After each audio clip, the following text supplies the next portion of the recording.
ಹಾಲು ಮೊಸರು ಸಿಗಲ್ಲ, ಕಾಫಿ ಟೀನೂ ಇರಲ್ಲ. ವಾಣಿಜ್ಯ ತೆರಿಗೆ ನೋಟಿಸ್ ವಿರುದ್ಧ ಮಹಾಸಮರ. 3 ದಿನ ಜನರಿಗೆ ತಟ್ಟುತ್ತೆ ಬಿಸಿ. ನಾಳೆ ಸಿಗರೇಟ್ ಗುಟ್ಕಾ ಬಂದ್. ನಾಡಿದ್ದು ಬೇಕರಿ ಕ್ಯಾಂಟೀನ್ಮೆಂಟ್ಸ್ ಕಂಪ್ಲೀಟ್ ಕ್ಲೋಸ್. ಫ್ರೀಡಂ ಪಾರ್ಕ್ನಲ್ಲಿ ಬೃಹತ್ ಪ್ರತಿಭಟನೆ.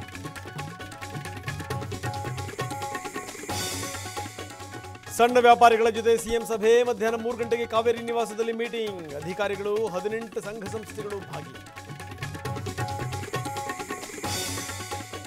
ಚುರುಕಾಯ್ತು ಬಿಕ್ಲು ಮರ್ಡರ್ ತನಿಖೆ. ಇಂದು ವಿಚಾರಣೆಗೆ ಭೈರತಿ ಬಸವರಾಜ್ ಹಾಜರು. ಸಾಕ್ಷ್ಯ ಸಿಕ್ಕರೆ ಶಾಸಕರ ಬಂಧನ ಸಾಧ್ಯತೆ. ಬೆಳ್ಳಂ ಬೆಳಗ್ಗೆ ಲೋಕಾಯುಕ್ತ ಬಿಗ್ ಆಪರೇಷನ್. ಮೈಸೂರು ಕೊಪ್ಪಳದಲ್ಲಿ ಭ್ರಷ್ಟರಿಗೆ ಬಿಸಿ. ಅಧಿಕಾರಿಗಳ ಆಸ್ತಿ ಪತ್ರ ಪರಿಶೀಲನೆ. ಕನ್ನಡ ಮಾತಾಡಿ ಅಂದ್ರೆ ಹಿಂದಿ ತೆಲುಗು ಅಂದ್ರು. ಕೆನರಾ ಬ್ಯಾಂಕ್ ಅಧಿಕಾರಿ ನಡೆಗೆ ರೊಚ್ಚಿಗೆದ್ದ ಕೊಪ್ಪಳ ಜನ. ಟ್ರಾನ್ಸ್ಲೇಟ್ಗೆ ಬಂದ ಸಿಬ್ಬಂದಿ.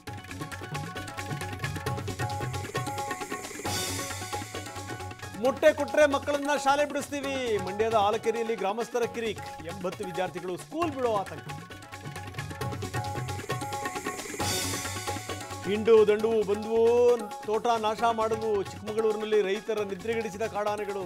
ಆನೆ ಕಾಟ ತಪ್ಪಿಸುವಂತೆ ಮನವಿ. ಉಪರಾಷ್ಟ್ರಪತಿ ರಾಜೀನಾಮೆಗೆ 108 ಚರ್ಚೆ. ಧನ್ಕರ್ಗೆ ನಡ್ಡಾ ಅಪಮಾನ ಮಾಡಿದ್ದಾರೆ ಅಂತೂ ಕಾಂಗ್ರೆಸ್. ಒಳಗೆ ಏನೋ ನಡೆದಿದೆ ಅಂತೂ ಶಿವಸೇನೆ.